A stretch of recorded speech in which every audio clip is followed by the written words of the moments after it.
بہتر ہے وہ یہ ہے کہ اللہ نے کہا میں اپنا کلام اس کے منہ میں ڈالوں گا، کلام منہ میں ڈالوں گا۔ ایک عجیب بات ہے، یہاں سمجھنا یہ ہے کہ جتنے پیغمبر اللہ کے پہلے دنیا میں آئے ہیں اور ان کے اوپر اللہ تعالیٰ نے وحی نازل کی ہے، کتاب نازل کی ہے، تو کتاب ان کو لکھ کے دی گئی تھی، کتاب ان کو لکھ کے دی گئی تھی، لیکن ہمارے نبی علیہ السلام کو لکھ کر نہیں دی گئی تھی بلکہ آپ کے دل میں ڈالی گئی۔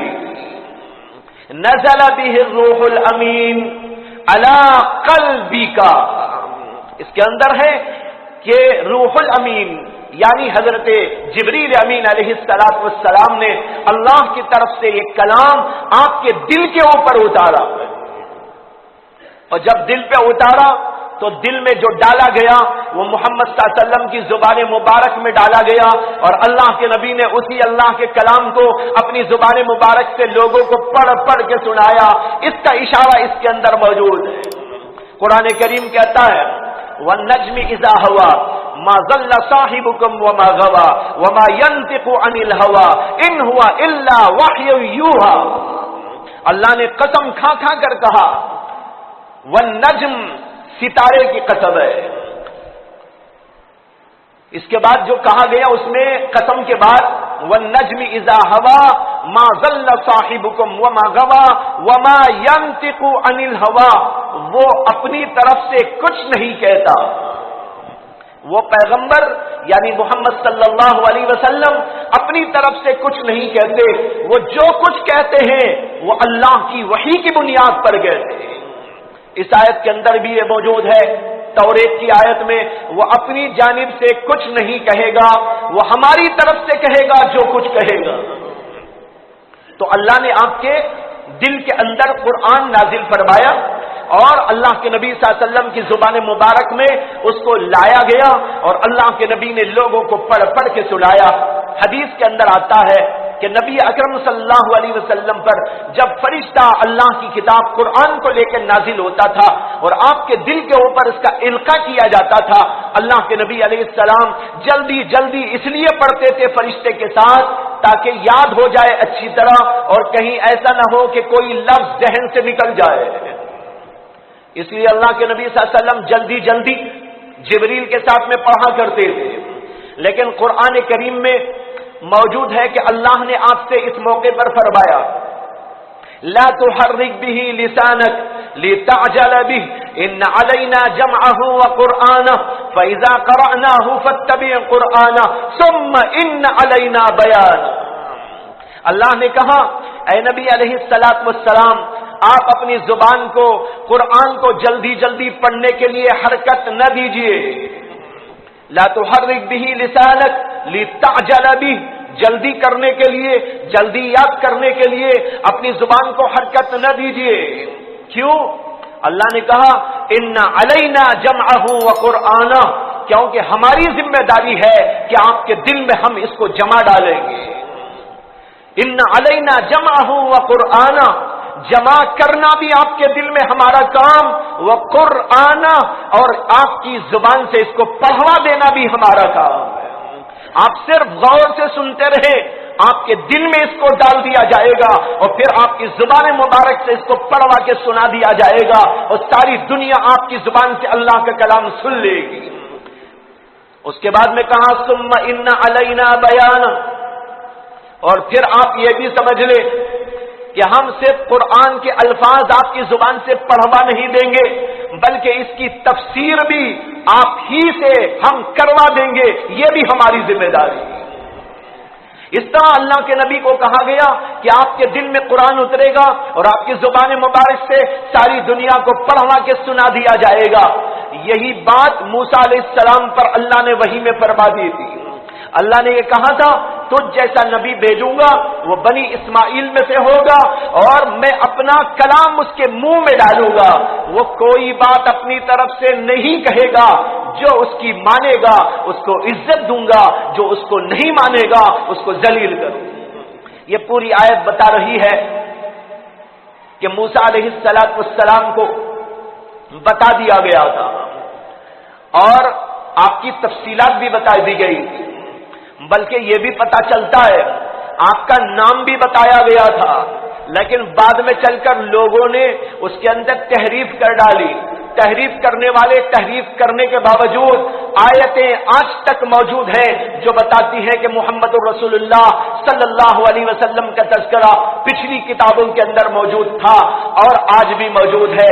پہلے تو بہت تفصیل سے آیا ہوگا، اب لوگوں نے گڑبڑ کر کے جو کچھ کرنا تھا کر دیا، لیکن اس کے باوجود اللہ نے آج تک ایسی آیتوں کو برقرار رکھا ہوا۔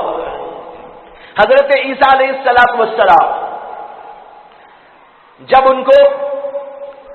ان کے خلاف سازشیں کی گئی اور اللہ نے ان کو آسمانوں پہ اٹھا لیا، اور یہ عیسائی لوگ کہتے ہیں کہ ان کو پھانسی پہ چڑھا دیا گیا تھا، اگرچہ پھانسی پہ ان کو نہیں چڑھایا گیا تھا، پھانسی پہ تو کسی اور کو چڑھایا گیا تھا جو انہی کی ہم شکل ہو گیا تھا۔ اللہ نے حضرت عیسیٰ علیہ السلام کو آسمانوں پہ اٹھا لیا۔ جب یہ واقعہ پیش آیا تو عیسیٰ علیہ السلام نے، تورات انجیل کے اندر موجود ہے کہ اپنے لوگوں سے خطاب کرتے ہوئے کہا، انہوں نے کہا میں تو اب جا رہا ہوں، میں جانے کے بعد اللہ کی طرف سے تمہارے پاس ایک نبی کو بھیجوں گا۔ حضرت عیسیٰ علیہ السلام دنیا سے جاتے جاتے بول کے جا رہے ہیں، میں اللہ کے پاس جا رہا ہوں اور اللہ کے پاس سے تمہارے پاس ایک نبی کو بھیجوں گا۔ اور اس کے بعد انہوں نے ایک حیرت انگیز بات کہی، انہوں نے کہا وہ جب آئے گا حق کو حق، باطل کو باطل کر ڈالے گا، پانی کو پانی، دودھ کا دودھ کر ڈالے گا، ساری حقیقتوں کو واجگاف کر دے گا، سب کچھ صاف کر کے رکھ ڈالے گا، وہ پیغمبر تمہارے پاس آئے گا۔ پھر انہوں نے کہا تم غم نہ کرو، میرا یہاں سے جانا ہی تمہارے لیے اچھا ہے، میں جا رہا ہوں تو تم کو غم نہ ہو، اس لیے کہ میں جاؤں گا تو اس کو بھیجوں گا، وہ آئے گا تو تمہارے لیے بہت بڑا فائدہ ہو۔ یہ عیسیٰ علیہ السلام نے کہا تھا، یہ انجیل کے اندر آج تک لکھا ہوا موجود ہے۔ بھائیو، یہ ساری باتیں بتا رہی ہے کہ اللہ نے پچھلی کتابوں میں ہمارے پیغمبر صلی اللہ علیہ وسلم کا تذکرہ بہت واضح انداز میں کر دیا۔ ایک حیرت انگیز روایت آپ کو سنا دیتا ہوں کہ جب نبی اکرم صلی اللہ علیہ وسلم کو اللہ نے نبوت عطا کی 40 سال کی عمر میں، پھر اس کے بعد معاملہ بڑھتا رہا اور پھر اللہ کے نبی علیہ السلام نے مدینے کا رخ کیا تھا۔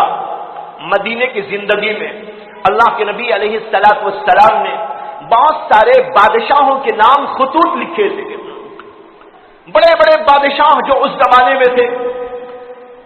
قیصر کو لکھا، کسرا کو خط لکھا۔ کسرا نے تو اللہ کے نبی کے خط کو لے کے پھاڑ دیا تھا، غصے میں آ گیا تھا، اس نے خط پھاڑ کے پھینکا۔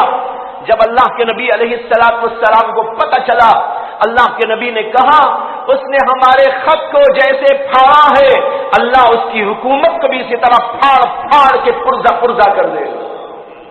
اور فرمایا اذا ہلک کسرا لا کسرا بعدا، جب یہ کسرا ختم ہو جائے گا تو اس کے بعد دنیا میں پھر کوئی کسرا نہیں پیدا ہو سکے گا۔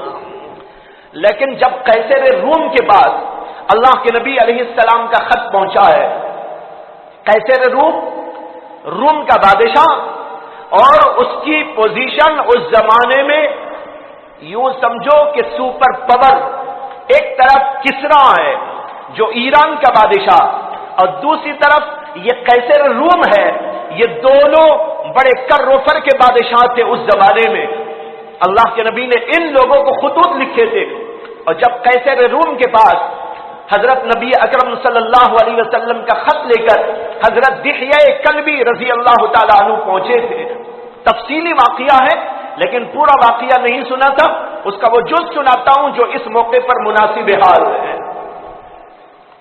تو جب وہ پہنچے تھے تو بادشاہ نے اللہ کے نبی علیہ السلام کے حالات کے بارے میں پوچھ تاچھ کی تھی، اور پھر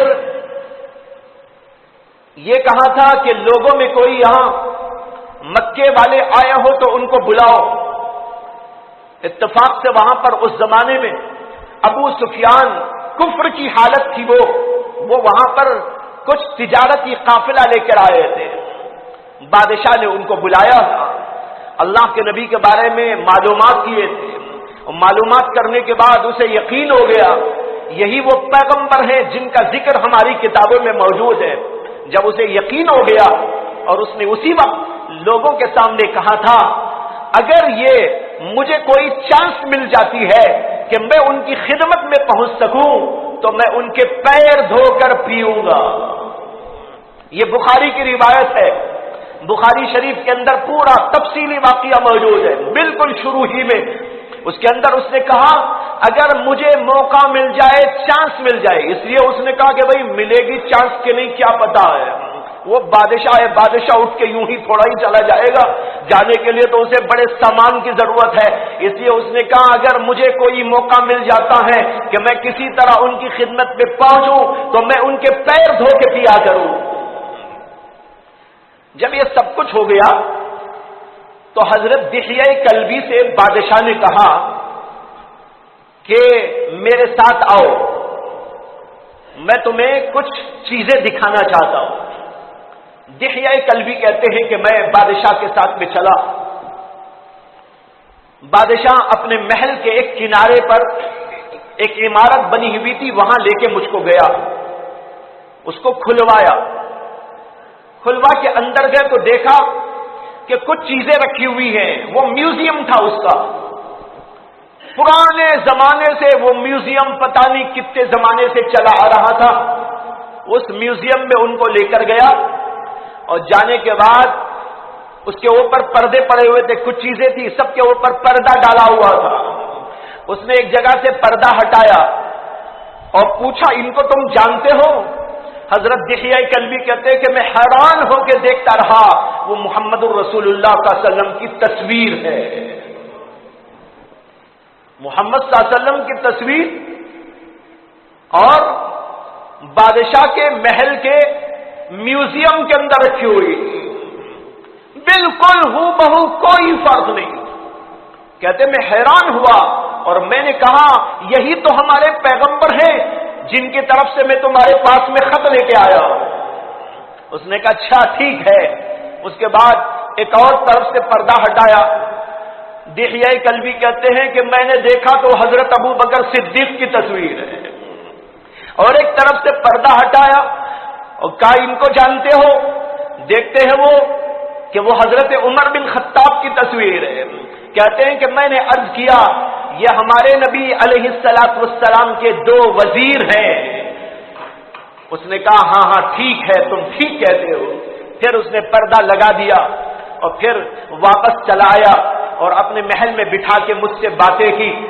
کہتے ہیں حضرت دحیہ کلبی کہ میں نے پوچھا کہ بادشاہ یہ آپ کے محل میں ہمارے نبی کی تصویر اور ان کے وزیروں کی تصویر یہ کہاں سے آ گئی، کس نے بنا دی، اور حضور کو جا کے کس نے دیکھا، وہاں دیکھ کر کون یہ لا کے بنا دیا؟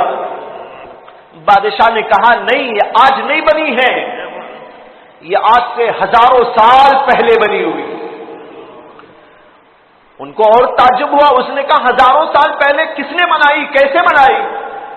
کہا کہ ہماری پچھلی کتابوں میں تورات و انجیل میں آخری زمانے کے پیغمبر کی شکل و صورت اور حلیہ اور ان کا پورا ڈیل ڈول بیان کیا گیا تھا، ان کے اوصاف سب کچھ بیان کیے گئے تھے۔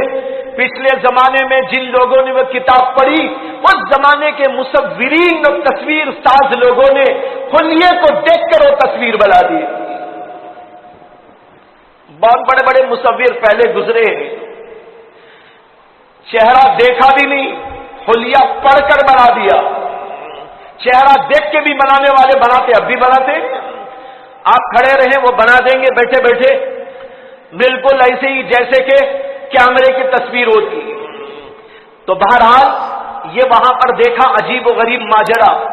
اس روایت کو بہت سارے محدثین نے روایت کیا ہے من جملہ ان کے علامہ ابن الجوزی رحمۃ اللہ علیہ ہیں، جنہوں نے اخبار عمر ان کی ایک کتاب ہے، اس کے اندر اس روایت کو پوری تفصیل کے ساتھ میں بیان کیا ہے۔ علامہ ابن کثیر نے اپنی کتاب البدایہ والنہایہ کے اندر اس کو روایت کیا ہے، اور بھی محدثین نے اس کو روایت کیا ہے۔ یہ حیرت انگیز روایت ہمارے سامنے ہے، جس سے سمجھ میں آتا ہے کہ پچھلی کتابوں میں ہمارے نبی علیہ السلام کا تذکرہ کس قدر واضح انداز میں اور صاف و صریح الفاظ کے اندر موجود تھا۔ جب اس طرح پیغمبروں کے ذریعے پہلے ہی اللہ نے سب کچھ بتا دیا، اور یہ روایت بھی آتی ہے کہ جب حضرت سیدنا موسیٰ علیہ السلام کی کتاب تورات میں نبی علیہ السلام کا تذکرہ بلند بانگ الفاظ کے اندر انہوں نے پڑھا، تو حضرت موسیٰ علیہ السلام نے اللہ سے التجا کی۔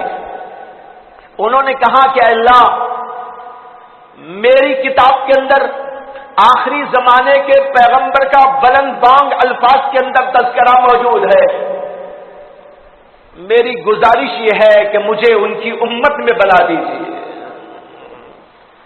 میری گزارش ہے کہ مجھے آپ کی امت کے اندر بنا دیجیے۔ اللہ نے کہا کہ ایسا تو ہو نہیں سکتا کہ آپ تو ایک امت کے لیے نبی بنا کر بھیج دیے گئے۔